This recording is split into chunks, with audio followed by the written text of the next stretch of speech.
John Morgan here, and welcome to this week's episode of Bob's Live. I've got quite a packed show for you this week, so I want to jump right into it. And the first thing that we need to do is our monthly drawing. So this year, we are celebrating Bob's 50th anniversary. And to celebrate, every month on our website, we're doing a drawing. So each month, the sign-up form resets. So if you signed up in the past, you need to go back and sign up again for May. That way, everybody gets a fair shot throughout the year of winning. So I have all of April's entries right here in this Bob's Better Blooms pot. So let me give it a shake.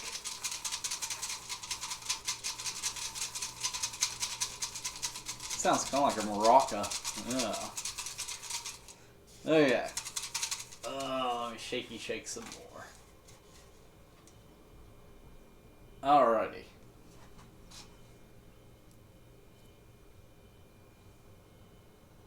And Perry McDonald is our winner.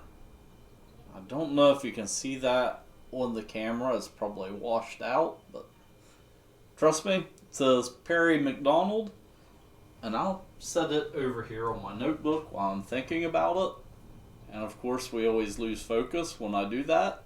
Hello. There we go. So Perry McDonald is our winner for the month of April. And right now we have up on the website the sign up form for May. So you can head over there and register to win. And right now, because of the coronavirus stuff, I've been holding the monthly prizes. So March and April, I'm going to hold for a while until I feel like it's safe, to mail them out. So, okay, up next, we've got a gardening update to do. So back about a month ago, on an episode of Bob's Live, I covered planting frost-tolerant veggies. And one of the things that I planted was cabbage. And my cabbage, it got completely nuked by a hard freeze. As many of you have probably noticed, we've had a colder than usual springtime. And I've planted cabbage before at this time of the year, and it's done just fine. And I thought that it got completely killed by the freeze. So I bought plants to replace it with. And, well, I'll just show you what happened in the update video here. But while we do that, I'm going to try out something different that I haven't done before, and that is a poll. So, are you planning on growing a vegetable garden this year? So, think about that, and while the video's playing, we'll do a poll.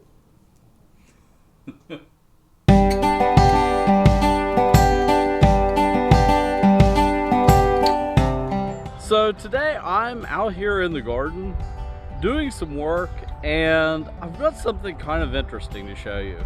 The last time we were out here in the garden, we planted cabbage and onions and a few other things behind me here that I'm working on weeding. But after I planted the cabbage, we had a really hard freeze. And I've seen cabbage get frosted before, and it goes kind of wilty, and then it kind of perks back up. With this cabbage, it turned completely brown. I thought it was toast. And I stopped by the market to get more cabbage, and all that we had was one single 6-pack left.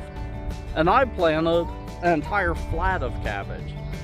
So I thought, well, I'm not going to have very much cabbage this year, so I'll replace it with spinach and some other leafy crops. And I came out on Tuesday to mow, and to my surprise, the cabbage was perking back up and starting to turn green. So that's really cool. So here's a good example of one of the cabbage plants that got gently frosted.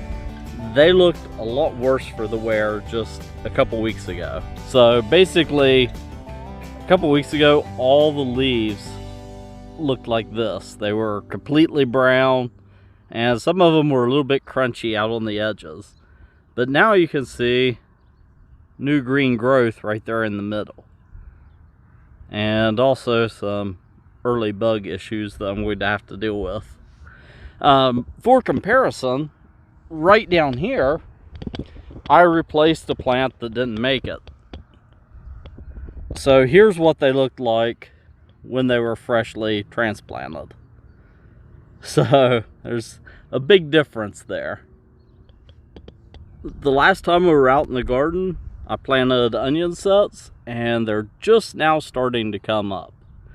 So I planted these kind of close, and you can see probably right in here there's one that hasn't sprouted yet. Because what I'll do is I'll come back and thin these out and use the ones that I thin out as spring onions.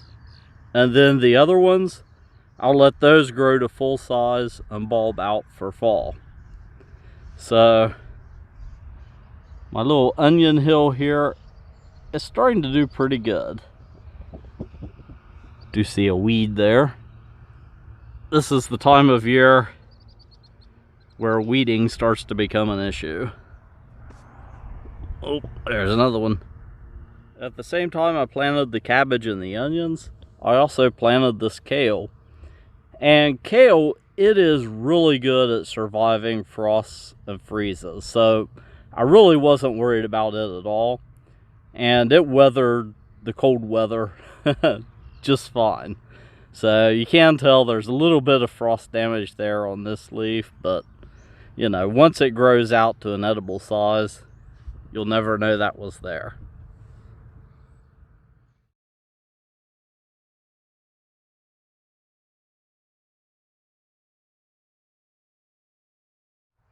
Okay, so I just finished planting the rest of the flat, which was spinach. It's a variety called Seaside. I've grown it before and had really good luck with it. So I planted Seaside spinach there. And in the remainder of this row, I'm going to be planting something from seed. And what I'm going to be planting is Swiss chard. And this is a variety called Ford Hook Giant. And it was developed by Burpee at the farm where they developed a lot of their seed varieties in the early 1900s. And it was called Ford Hook Farm. And that's where this variety of Swiss chard gets its name. Now, Swiss chard seeds, they look kind of interesting. And I don't know if the camera is focusing on those. But each seed actually contains multiple seeds.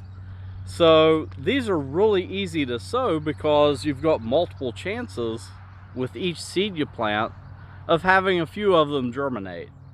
So this row that I've dug, it's way too deep to plant these. It says cover with a ½ inch of fine soil.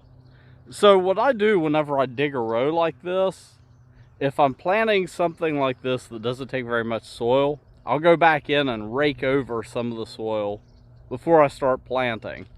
And that's what I'm going to do here. And another thing with Swiss chard is it is pretty heat tolerant, so it tends not to bolt in the summertime, which means you can harvest it all summer. So what I'm planning on doing is the first part of this row, once that spinach bolts in the spring, once it starts to really warm up, I'll dig it up, and I'm actually planning on making this my pepper row. So I'll have peppers down to the Swiss chard. And then right on the other side of this row, I'm planning on putting my tomatoes. So part of gardening is planning for crop succession. What you're going to plant in place of a crop once it's done throughout the growing season. That way you can keep reusing sections of your garden throughout the year. So over where I have a lot of the early spring crops, I'm going to switch those out for something else midsummer. And it might be something as simple as a partial row of beans. So let's get to planting these.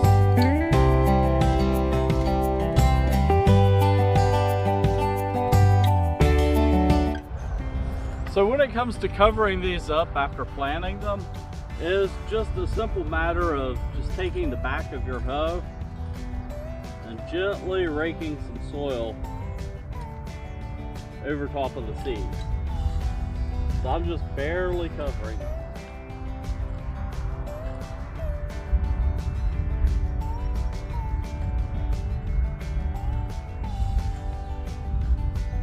That should be pretty good.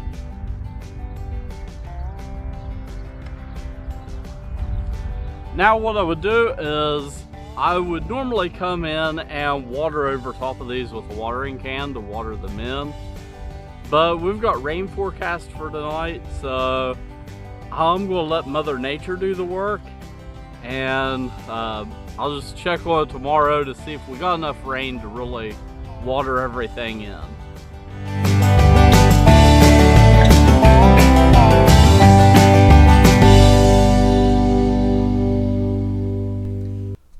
Alright, so that was kind of an update on the garden, and yeah, it was kind of interesting. I thought that cabbage was completely toast, that it was dead.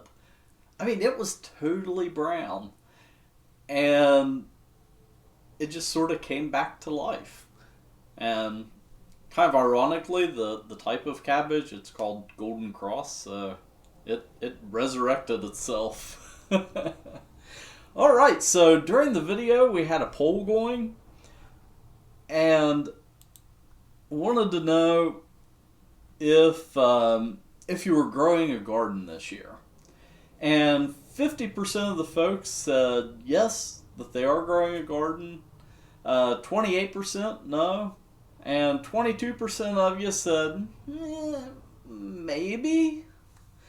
So if you are growing a garden, or if you're in the maybe category, I recommend heading over to our website or to your favorite podcast app and checking out our podcast. It's called the Keep Growing Podcast. And this year we are focusing on victory gardens. So I had kind of a different plan for the season laid out. And then everything with the coronavirus happened, and a lot of my in-person interviews that I had set up got canceled.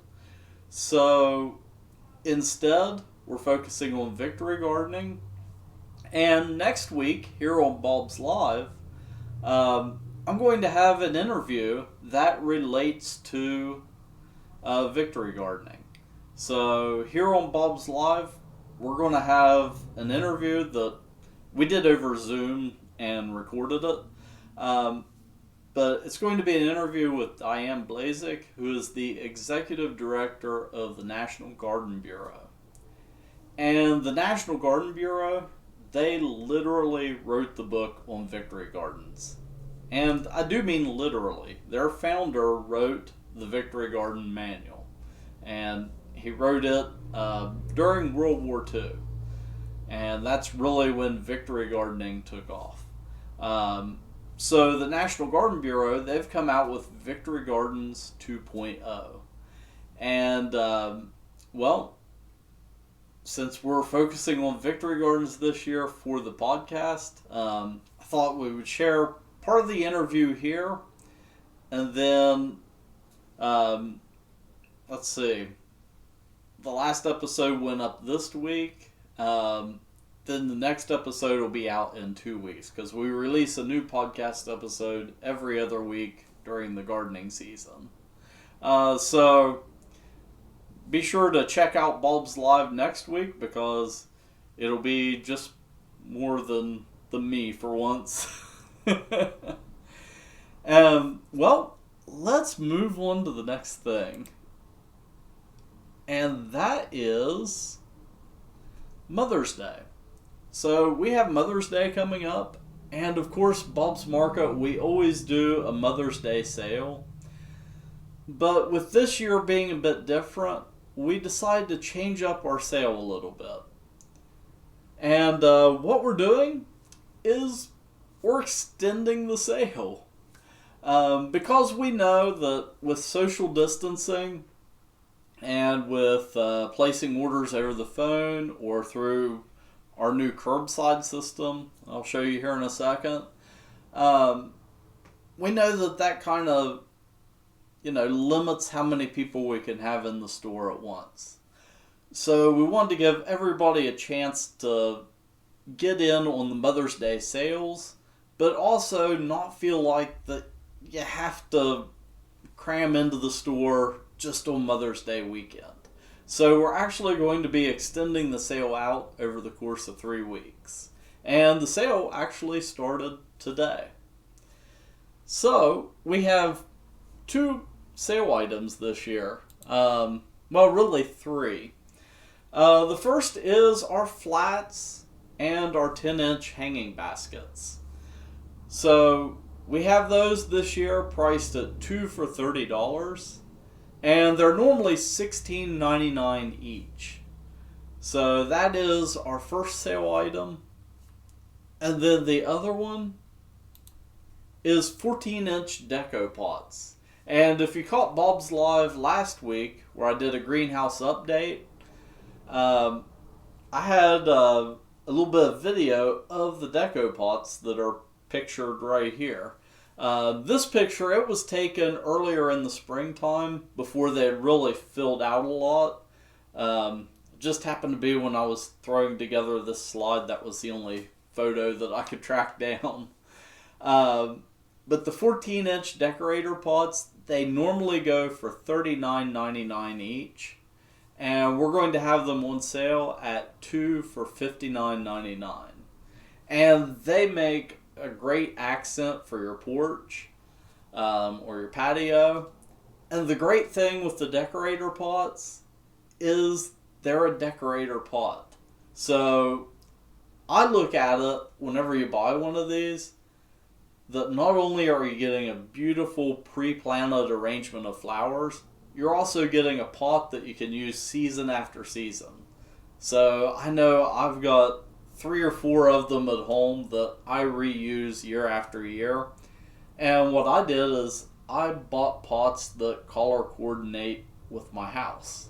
So that way I'm ready to go every season.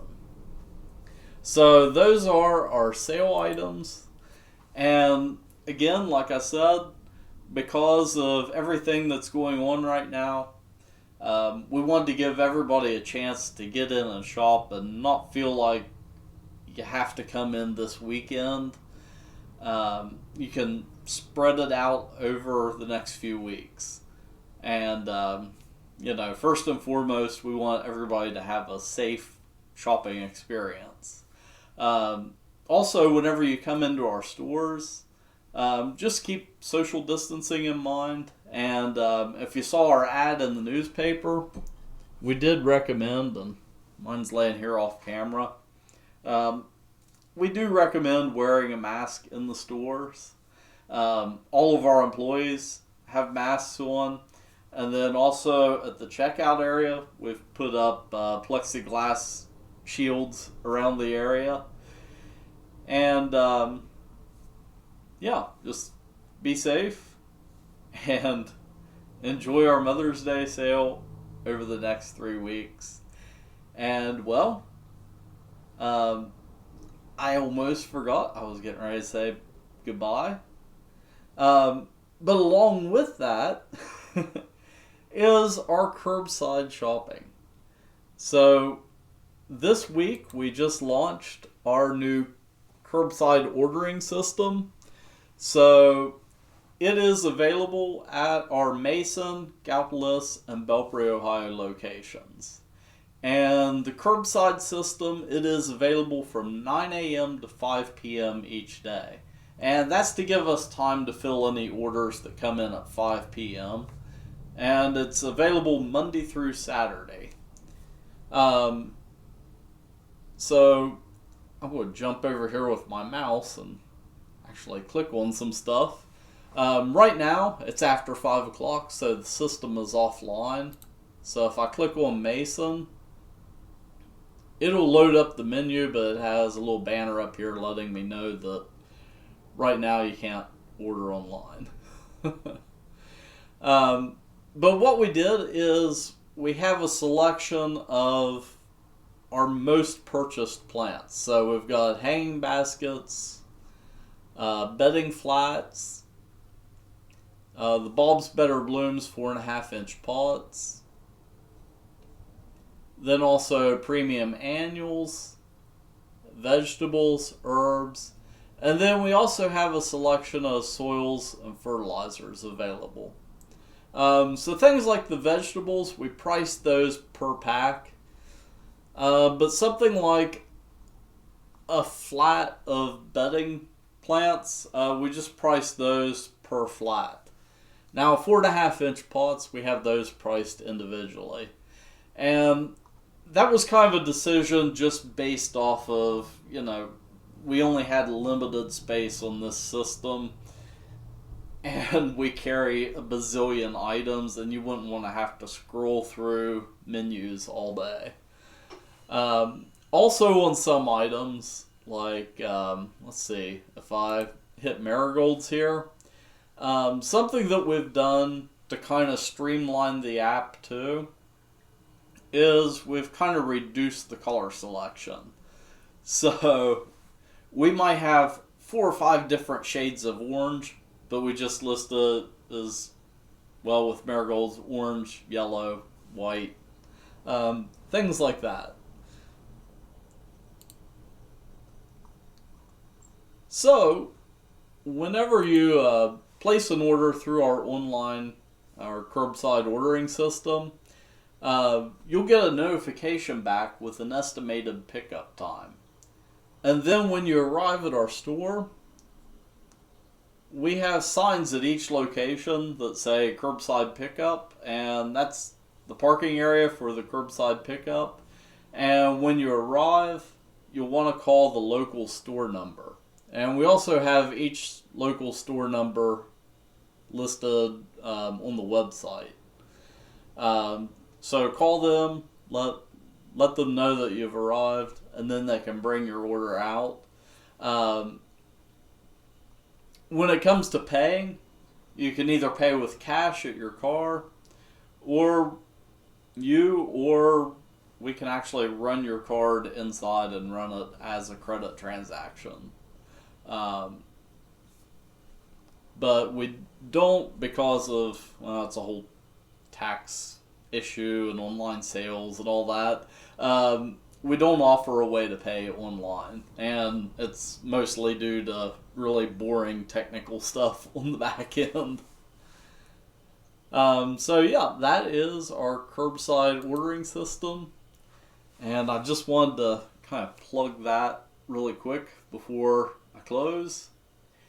And well, until next time, keep growing.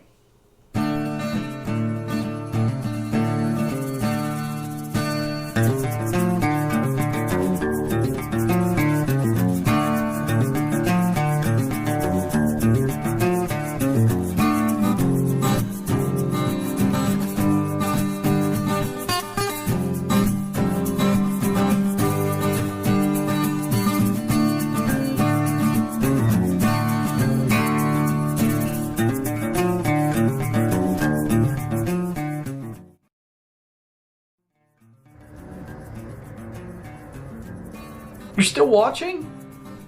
I'm done. Well, since you're still here, head over to bobsmarket.com and check out our website. We've got some really cool stuff over there, like the Keep Growing podcast. And if you're watching this on YouTube, go ahead and subscribe, smash that notification bell and all that stuff. And yeah, I'll see you next time. Bye.